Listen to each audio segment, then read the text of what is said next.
Soyez tous et toutes les bienvenus, frères et sœurs, dans sa 5e dimanche de Pâques. Nous entendons Jésus aujourd'hui utiliser des comparaisons pour dire combien il est utile et nécessaire. Je suis la vigne et vous êtes les sarments. Sans moi, vous ne pouvez pas porter de fruits. Si nous étions au jour d'aujourd'hui, que Jésus vivait parmi nous aujourd'hui, il dirait « Je suis le chargeur et vous êtes le smartphone. Sans moi, vous êtes perdus parce que nous savons bien que si nous perdons notre smartphone ou si nous perdons notre chargeur, eh bien notre vie n'est plus la même. C'est ainsi que est la vie aujourd'hui. Alors nous allons aller vers lui, qui est la source de la vie de notre âme, qui est la sève qui coule dans notre esprit. Nous allons d'abord lui demander d'émonder notre vie, de la purifier de tous les sarments qui sont morts, afin que nous puissions vivre de sa vie à lui. Je confesse à Dieu Tout-Puissant, je reconnais devant vous, frères et sœurs, que j'ai péché en pensée, en parole, par action et par omission. Oui, j'ai vraiment péché. C'est pourquoi je supplie la bienheureuse Vierge Marie, les anges et tous les saints, et vous aussi, frères et sœurs, priez pour moi, Seigneur notre Dieu, que Dieu Tout-Puissant nous fasse miséricorde, il nous pardonne nos péchés et nous conduise à la vie éternelle. Amen.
tu as voulu renouveler dans le saint baptême, qu'ils portent beaucoup de fruits et parviennent aux joies de la vie éternelle. Par Jésus-Christ, ton Fils, notre Seigneur, qui vit et règne avec toi dans l'unité du Saint-Esprit, Dieu pour les siècles des siècles.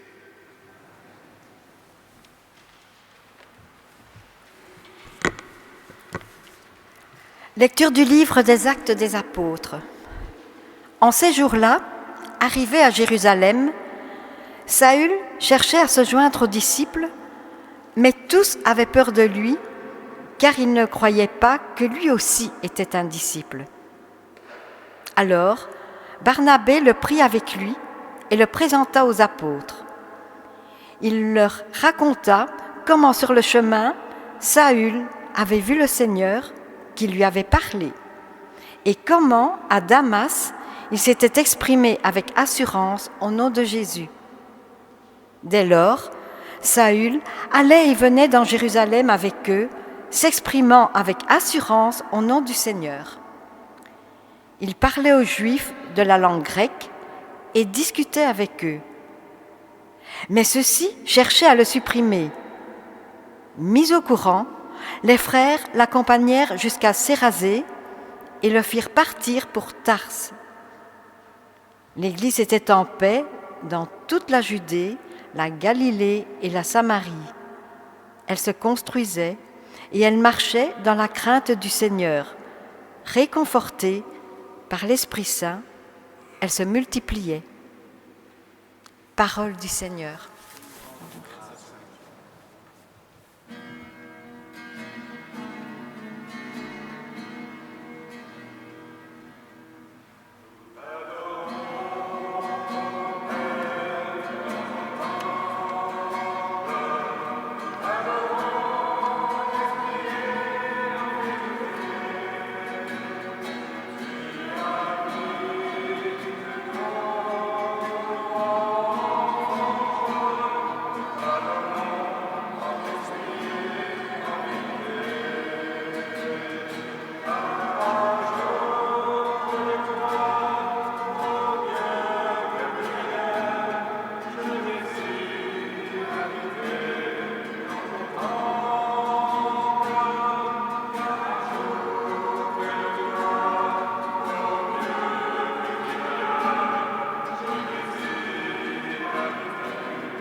La deuxième lecture est de la première lettre de Saint Jean. Petits enfants, n'aimons pas en parole, ni par des discours, mais par des actes et en vérité. Voilà comment nous reconnaîtrons que nous appartenons à la vérité, et devant Dieu, nous apaiserons notre cœur. Car si notre cœur nous accuse, Dieu est plus grand que notre cœur, et il connaît toutes choses. Bien-aimés, si notre cœur ne nous accuse pas, nous avons de l'assurance devant Dieu. Quoi que nous demandions à Dieu, nous le recevons de lui, parce que nous gardons ses commandements et que nous faisons ce qui est agréable à ses yeux. Or, voici son commandement, mettre notre foi dans le nom de son Fils Jésus-Christ et nous aimer les uns les autres comme il nous l'a commandé. Celui qui garde ses commandements demeure en Dieu et Dieu en lui. Et voilà comment nous reconnaissons qu'il demeure en nous, puisqu'il nous a donné part à son esprit. Parole du Seigneur.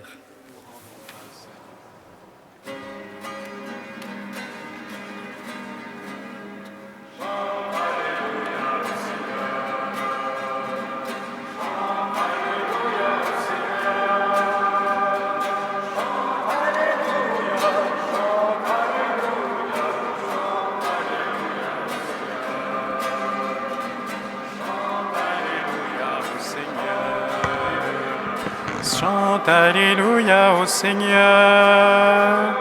Chante Alléluia, chante Alléluia, chante Alléluia au Seigneur.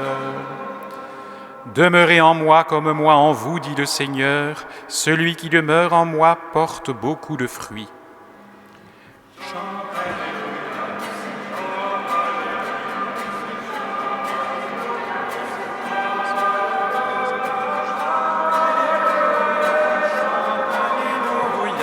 Chante Alléluia au Seigneur. Le Seigneur soit avec vous. Évangile de Jésus-Christ selon saint Jean. Gloire à toi, Seigneur. En ce temps-là, Jésus disait à ses disciples, « Moi, je suis la vraie vigne, et mon Père est le vigneron. Tout sarment qui est en moi, mais qui ne porte pas de fruit, mon Père l'enlève. Tout sarment qui porte du fruit, il le purifie en le taillant, pour qu'il en porte davantage. Mais vous, déjà, vous voici purifiés, grâce à la parole que je vous ai dite. Demeurez en moi, comme moi en vous. De même que le sarment ne peut pas porter de fruit par lui-même s'il ne demeure pas sur la vigne, de même vous non plus, si vous ne demeurez pas en moi.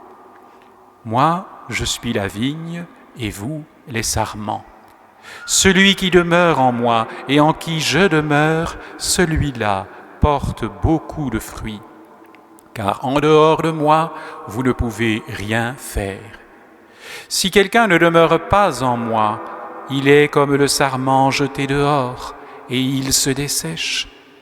Les sarments secs, on les ramasse, on les jette au feu, et ils brûlent. Si vous demeurez en moi et que mes paroles demeurent en vous, demandez tout ce que vous voulez et cela se réalisera pour vous. Ce qui fait la gloire de mon Père, c'est que vous portiez beaucoup de fruits et que vous soyez pour moi des disciples. Acclamons la parole de Dieu. Chante Alléluia au Seigneur.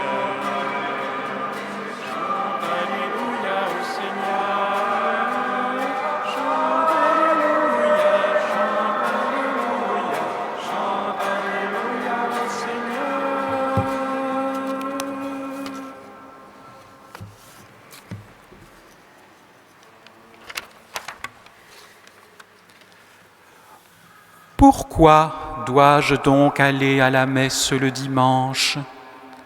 Pourquoi faut-il prier tous les jours? Eh bien, Jésus nous donne aujourd'hui la réponse. Le jour de notre baptême, frères et sœurs, nous avons été greffés, unis à lui, tel un sarment à la vigne. Cela veut donc dire que cette cérémonie, tout comme la première communion et la confirmation reçue plus tard, furent le début de quelque chose. En nous baptisant, en nous donnant la plénitude du Saint-Esprit et en nous nourrissant de son propre corps, Jésus scellait en fait un pacte avec nous et il nous donnait une mission. Nous devons beaucoup aimer. Non pas avec des paroles et des discours, comme je suis en train de le faire maintenant, mais en actes et en vérité. Ça, c'est ce que nous avons entendu dans la seconde lecture. Et voici son commandement, ajoutera l'apôtre Saint Jean, avoir foi en son Fils Jésus-Christ et nous aimer les uns les autres. Tout cela est très beau, mais cela n'est pas possible loin de lui. Le sarment, la branche d'une vigne, ne peut pas produire du fruit coupé du tronc, tout comme le smartphone ne peut rien donner s'il n'est pas chargé tous les jours ou tous les 2 jours. C'est précisément, voyez-vous, la prière régulière, l'assistance hebdomadaire à la messe qui peuvent entretenir notre foi et notre union avec Jésus. Et je le vois moi-même avec les enfants de la catéchèse. Ceux qui sont habitués à aller avec leurs parents à la messe le dimanche connaissent pratiquement toujours la réponse aux questions qu'on leur pose. Ceux qui n'y vont jamais, eh bien, sont au fond des analphabètes religieux et c'est très difficile de leur inculquer en quelque temps les rudiments de la foi. Ah, cela paraît innocent de ne pas aller une fois à la messe. Mais sans s'en rendre compte, on éprouve ainsi tout doucement de moins en moins le besoin d'y aller. Petit à petit, on se relâche. On l'omet 1 fois, puis 2. On décide ensuite de ne plus y aller qu'1 fois par mois, puis seulement pour Pâques et Noël. Enfin, comme on s'y ennuie toujours, et comme on est toujours pressé qu'elle soit vite finie, on finit par ne plus y aller du tout, en se rassurant faussement la conscience par la pensée qu'on ne fait décidément pas de mal, puisque tout le monde fait pareil, et que Dieu n'en demande au fond pas tant. Voilà, frères et sœurs, les pensées d'un grand nombre de gens qui ne vont plus à la messe ou n'y vont plus que quand bon leur semble. Et j'ose vous dire aujourd'hui que j'ai été des leurs, parce que dans les années 70, le père Mohan n'était non seulement pas baptisé, mais quand il allait à la messe, c'était très très rare. Et je m'entends encore dire à la messe, la seule fois où on y avait été après 3 mois, ces gens qui viennent tous les dimanches, ils se croient vraiment meilleurs que les autres, mais nous autres, nous qui n'y allons pas ou jamais, au fond, nous sommes tout aussi bons qu'eux, Dieu n'en demande pas tant. Il est vraiment admirable de constater combien à ce sujet, l'âme de tant de chrétiens est toujours tellement rapide à trouver 1001 excuses pour ne pas remplir ses devoirs envers Dieu, et tellement prompte lorsqu'il s'agit de combler son petit confort et sa petite existence bien douillette. Tu n'as pas envie d'aller à la messe aujourd'hui? Fort bien. Prie seulement Dieu qu'il ne fasse pas la sourde oreille à tes prières la prochaine fois que tu le prieras, lorsque la maladie, la mort ou l'angoisse s'abattront sur toi à l'improviste, et qu'alors tu crieras ta détresse et tu supplieras le Seigneur. Tu préfères aujourd'hui rester chez toi et faire semblant de ne pas avoir entendu les cloches qui sont la voix de Dieu et qui t'appellent à la maison du Seigneur. Tu estimes ainsi faire preuve d'indépendance, de maturité. Moi, je suis un chrétien adulte, vous savez. Très bien. Mais espère seulement aussi que le jour où tu te présenteras à la porte de sa maison, il ne te laisse pas dehors, en te répondant que lui aussi n'a aujourd'hui ni l'envie ni le temps de te recevoir. Ah, mes frères et sœurs, comme nous faisons peu de cas du 3e commandement. Il vient pourtant de Dieu, tout comme les 9 autres.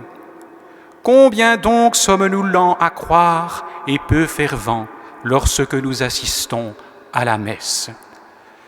Il ne faut pas s'étonner que la messe ne nous dise plus rien, si d'abord nous n'y prions pas avec ferveur et conviction, si nous ne participons pas de tout notre cœur, de toute notre âme avec ferveur, si nous ne chantons pas, parce que alors nous devenons des spectateurs.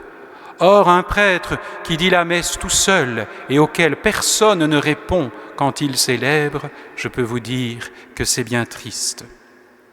Il nous faut vraiment être de cœur et de bouche unis ensemble.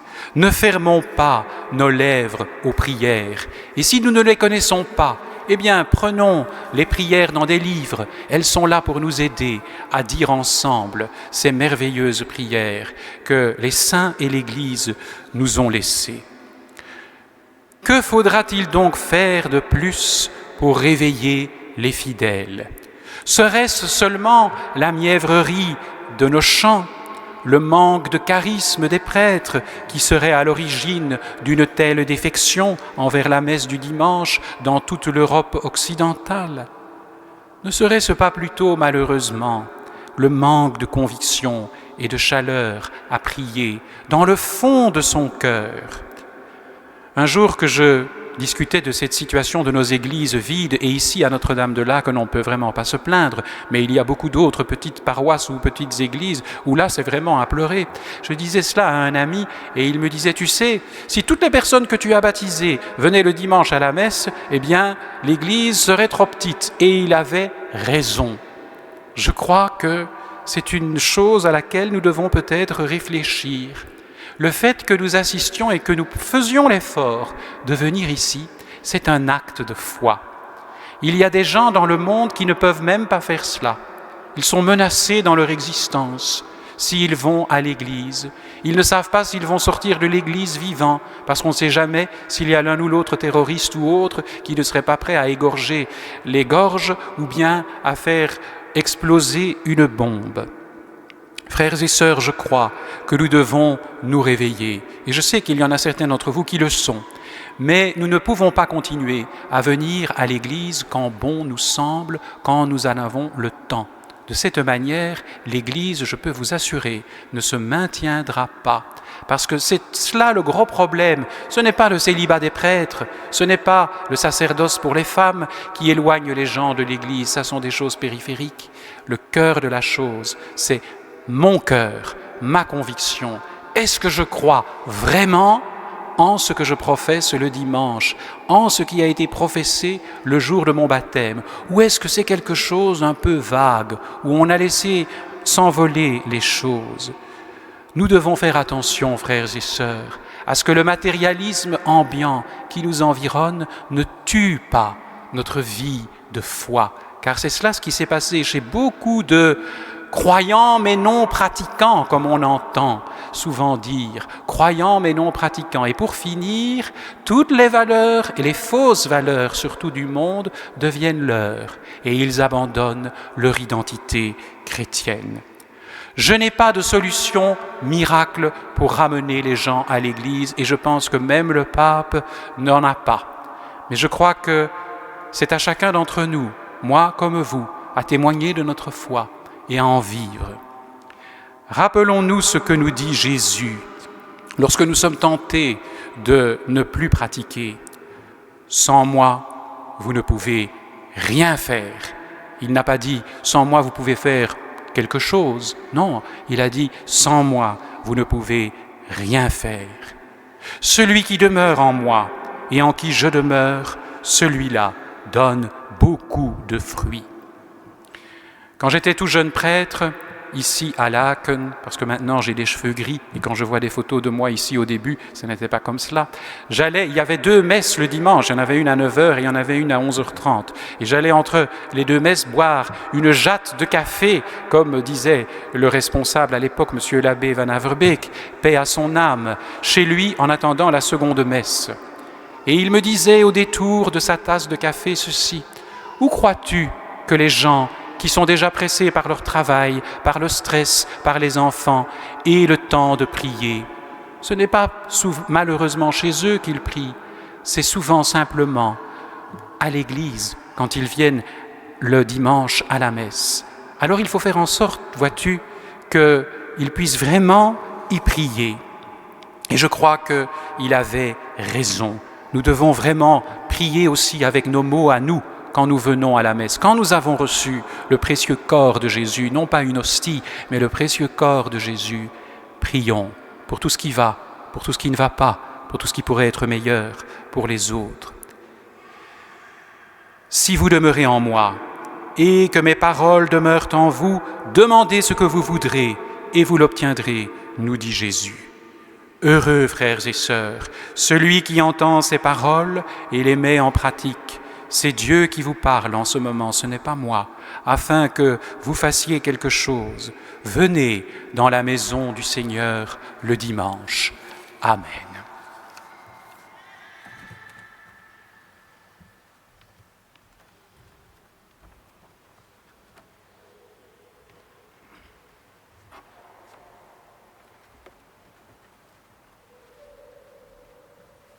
Levons-nous maintenant pour dire que nous croyons en Dieu et nous avons le texte sur votre feuille verte. Je crois en un seul Dieu, le Père Tout-Puissant, Créateur du ciel et de la terre, de l'univers visible et invisible. Je crois en un seul Seigneur Jésus-Christ, le Fils unique de Dieu, né du Père avant tous les siècles, qu'il est Dieu et de Dieu, lumière et de la lumière, vrai Dieu et de vrai Dieu, engendré, comparé, consubstantiel au Père, et par lui tout a été fait, pour tous les hommes et pour notre salut, il descendit du ciel. Par l'Esprit Saint, il a pris chair de la Vierge Marie et s'est fait homme. Crucifié pour nous sous Ponce Pilate, il souffrit sa passion et fut mis au tombeau. Il ressuscita le troisième jour, conformément aux Écritures, et il monta au ciel. Il est assis à la droite de Père. Il reviendra dans la gloire pour juger les vivants et les morts, et son règne n'aura pas de fin. Je crois en l'Esprit Saint, qui est Seigneur et qui donne la vie, procède du Père et du Fils. Avec le Père et le Fils, il reçoit même adoration et même gloire. Il a parlé par les prophètes. Je crois en l'Église, une sainte, catholique et apostolique. Je reconnais un seul baptême pour le pardon des péchés. J'attends la résurrection des morts et la vie du monde à venir. Amen. Dieu est la source de toute vie dans l'Église. Adressons-lui toutes nos prières.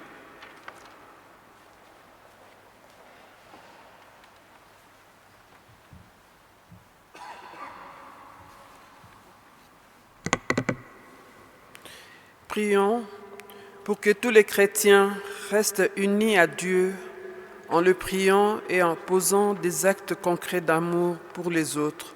Prions le Seigneur.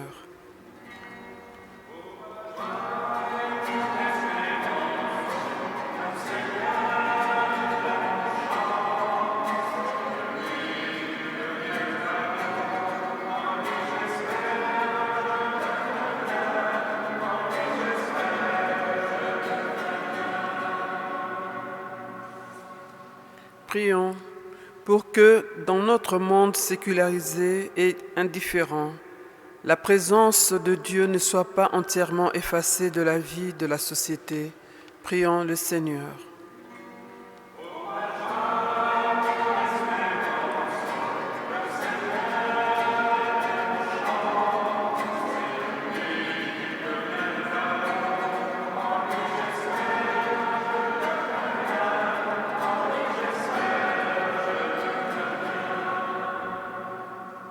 Prions pour que nous soyons fidèles à la messe du dimanche et que nous laissions au Christ la chance de nous remplir de son amour pour mieux aimer les autres. Prions le Seigneur.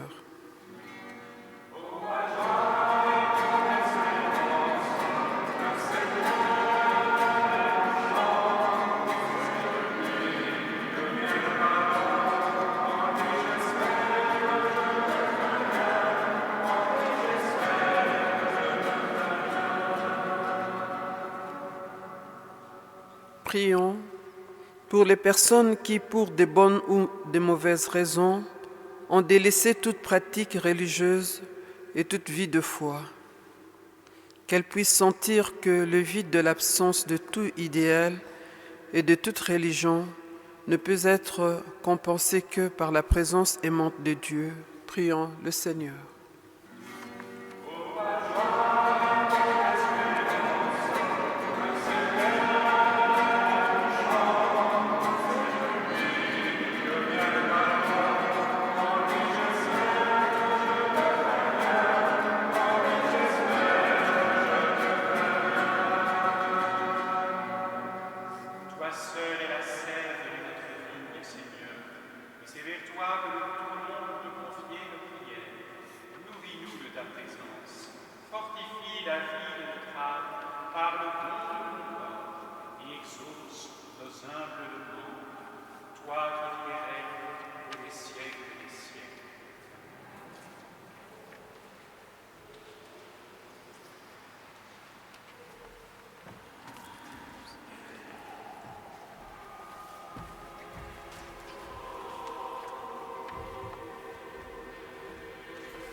Seigneur Dieu de l'univers, nous avons reçu de ta bonté le pain que nous te présentons, fruit de la terre et du travail des hommes. Il deviendra pour nous le pain de la vie.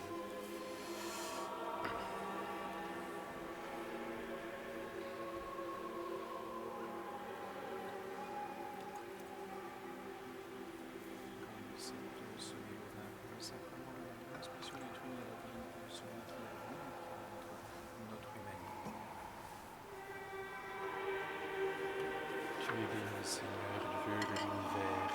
Nous avons reçu de ta bonté le vin que nous te présentons, fruit de la vigne et du travail des hommes. Il deviendra pour nous le vin du royaume éternel.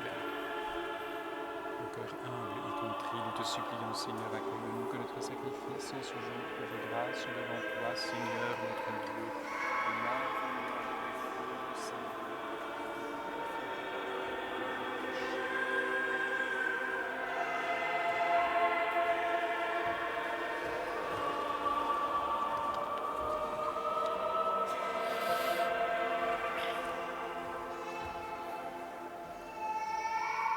Priez, frères et sœurs, que mon sacrifice, qui est aussi le vôtre, soit agréable à Dieu, le Père Tout-Puissant.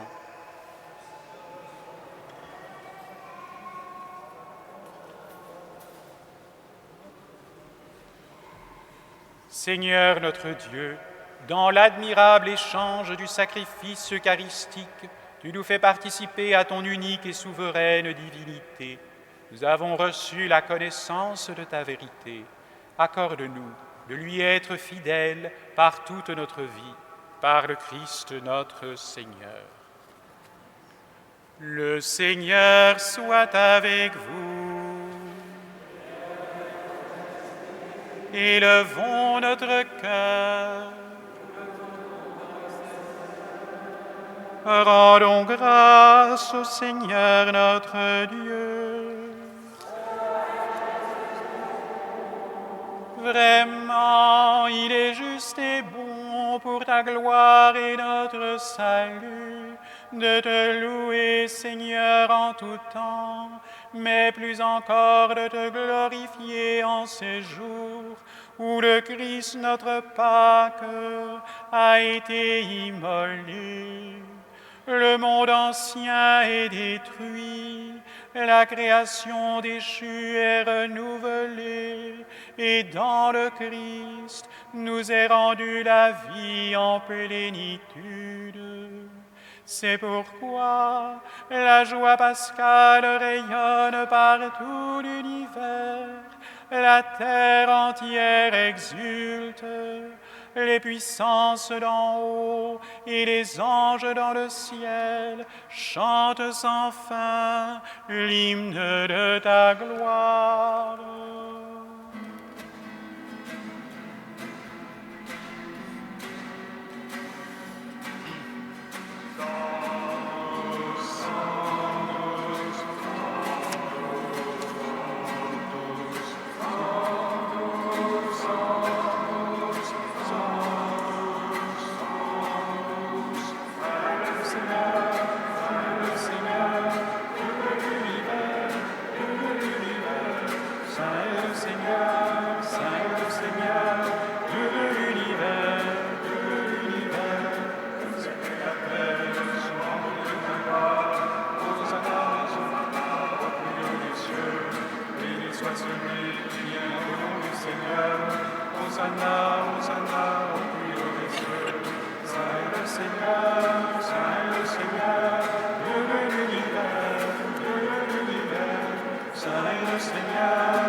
Oui, Dieu, tu es saint, tu es bon pour nous, tu es bon pour tous les hommes.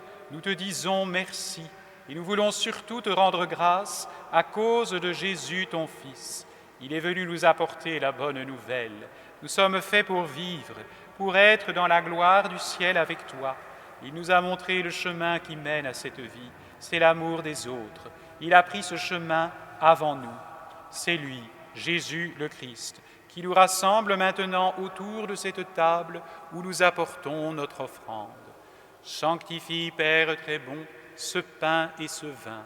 Ils deviendront pour nous le corps et le sang de Jésus, ton Fils, qui nous dit de faire à notre tour ce qu'il a fait lui-même la veille de sa passion. Au cours du dernier repas qu'il partageait avec ses disciples, Jésus prit le pain. Il te rendit grâce, il partagea le pain et le donna à ses amis en leur disant « Prenez et mangez-en tous, ceci est mon corps livré pour vous. »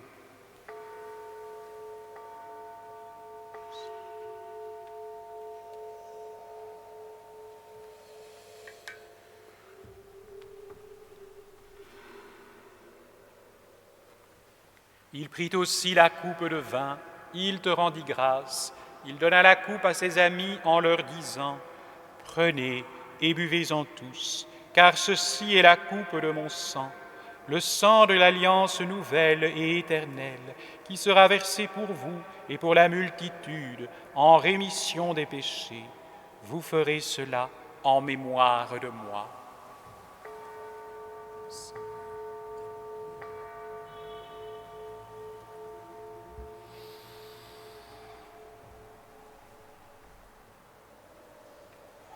Proclamons le mystère de la foi.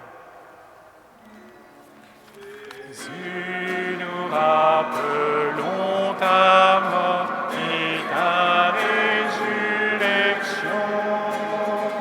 et dans la foi nous attendons le jour de ton retour. Jésus, nous rappelons ta mort et ta résurrection, et dans la foi nous attendons le jour de ton retour. Voilà pourquoi nous sommes ici, rassemblés devant toi, Père, et tout remplis de joie, nous rappelons ce que Jésus a fait pour nous sauver. Dans cette offrande qu'il a confiée à l'Église, nous célébrons sa mort et sa résurrection.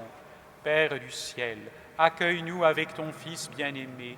Pour nous, Jésus a voulu donner sa vie. Toi, tu l'as ressuscité. Il vit maintenant près de toi. Il est avec nous toujours et partout. Un jour, il viendra dans la gloire du royaume. Il n'y aura plus de gens tristes, malades ou malheureux. Père, nous allons recevoir à cette table, dans la joie de l'Esprit Saint, le corps et le sang du Christ. Que cette communion nous rende capables de vivre comme Jésus, entièrement donné à toi et aux autres. Viens en aide, Seigneur, à notre pape François, à notre évêque Luc et à tous les évêques. Mets au cœur des chrétiens la vraie joie de Pâques, et qu'ils pensent à communiquer cette joie à ceux qui ne savent pas encore que Jésus est ressuscité. Et puis donne-nous un jour d'être près de toi, avec la Vierge Marie, la Mère de Dieu, et avec tous les saints du ciel, tous ensemble dans le Christ. Par lui, avec lui et en lui, à toi, Dieu le Père Tout-Puissant, dans l'unité du Saint-Esprit, tout honneur et toute gloire, pour les siècles des siècles.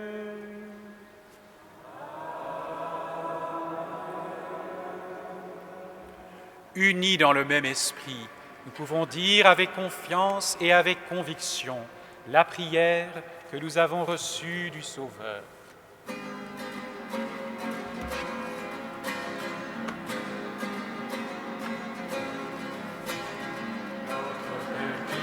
Aux cieux, que ton nom soit sanctifié, que ton règne vienne, que ta volonté soit faite sur la terre comme au ciel. Donne-nous aujourd'hui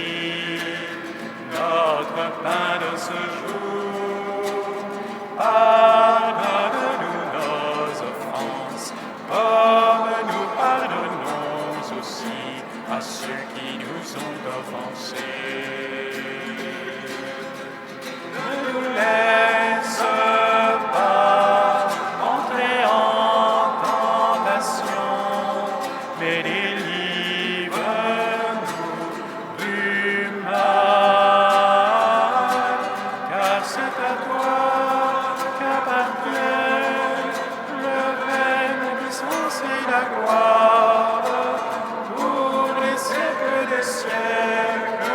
Amen.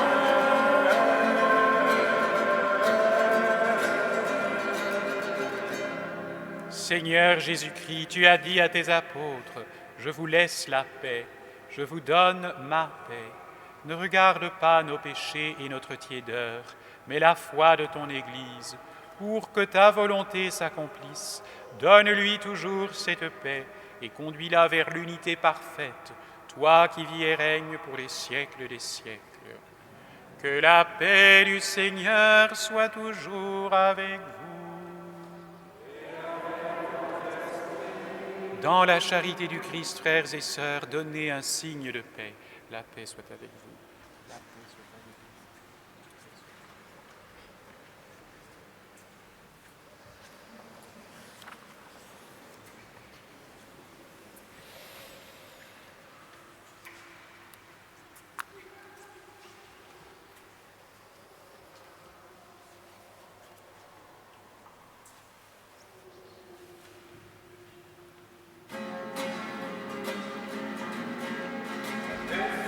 Avec vous, la paix de Jésus-Christ, la paix soit entre nous.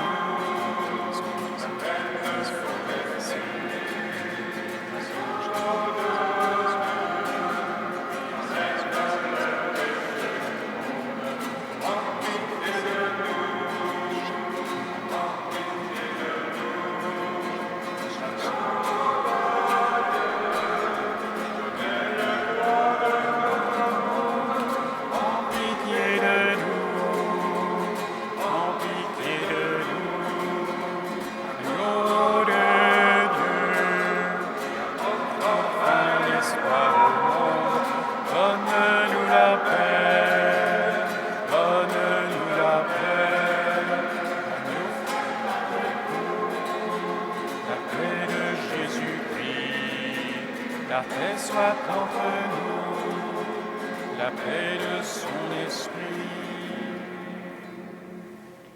Voici Jésus parmi nous, l'agneau de Dieu. Voici celui qui enlève les péchés du monde. Heureux les invités au repas des noces de l'agneau.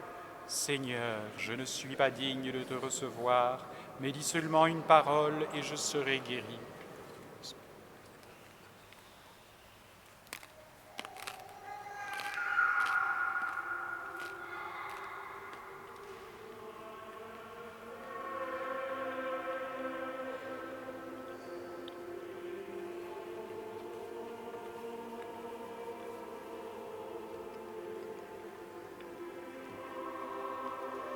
Que le sang du Christ me garde pour la vie éternelle. Amen.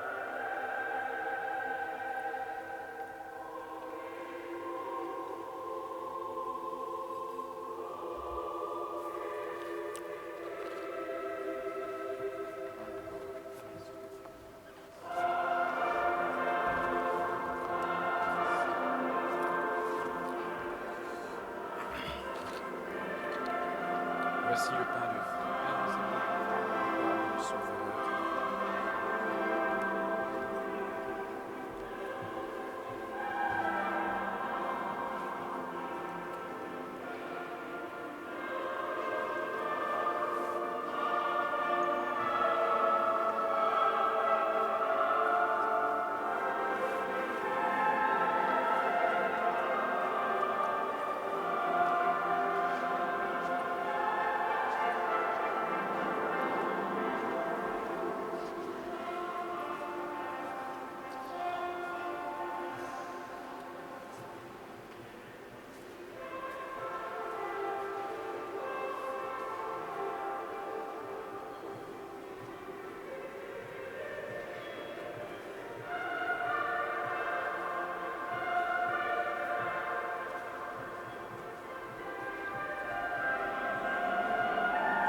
puissions nous accueillir d'un cœur pur, Seigneur, ce que notre bouche a reçu.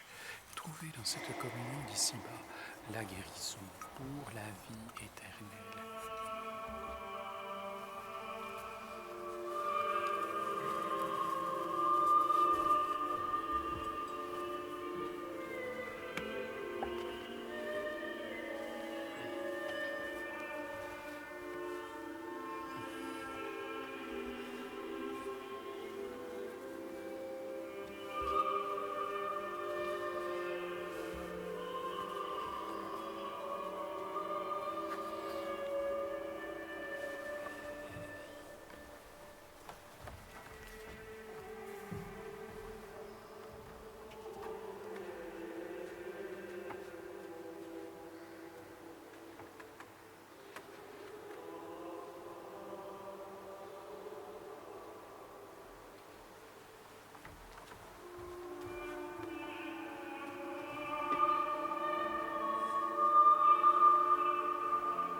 Prions le Seigneur. Dans ta bienveillance, reste auprès de ton peuple, nous t'en prions, Seigneur. Puisque tu l'as initié au sacrement du ciel, fais-le passer de ce qui est ancien à la vie nouvelle, par le Christ notre Seigneur. Frères et sœurs, nous allons partir en pèlerinage avec l'unité pastorale samedi prochain parce que mercredi 1er mai, c'est le mois de Marie qui commence et nous allons en pèlerinage à la Vierge, à Montaigu, qui est le plus grand endroit de pèlerinage de Flandre, peut-être un endroit à découvrir pour certains d'entre vous. Et puis après cela, nous irons sur les traces du Père Damien dans la même région, à Trémelot et à Louvain. Alors il n'y a que 15 inscrits, ce n'est pas beaucoup, ça veut donc dire qu'il y a encore beaucoup de place. Donc vous pouvez encore vous inscrire à la sortie de l'église, soit directement auprès de M. Jean-Michel Van Oberg. Cela ne coûte que 20 €, vous devrez prendre votre pique-nique et on vous offrira la soupe. Et pour les enfants, ce n'est que 10 €, donc c'est démocratique, pourrais-je dire. Notre enquête sur l'état de notre paroisse, vos desiderata, vos réclamations éventuelles ou autres, se poursuit. Vous trouvez tout cela à l'entrée de l'église, soit en répondant avec le QR code sur Internet, et nous pourrons ainsi mieux répondre aux besoins de notre communauté. Le Seigneur soit avec vous. Que Dieu Tout-Puissant vous bénisse, le Père, le Fils et le Saint-Esprit. Allez dans la paix du Christ. Alléluia. Rendons grâce.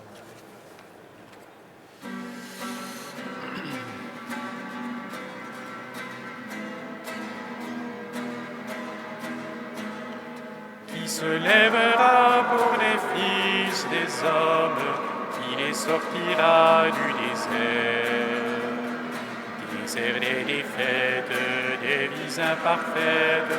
Où est celui qui viendra? En tout temps, le Seigneur est grand. Dieu envoie ses prophètes. En tout temps, le Seigneur est grand. Il sauve ses enfants. Qui se lèvera pour les fils des hommes, qui fera s'écarter la mer. Les solitudes de nos habitudes, où est celui qui viendra?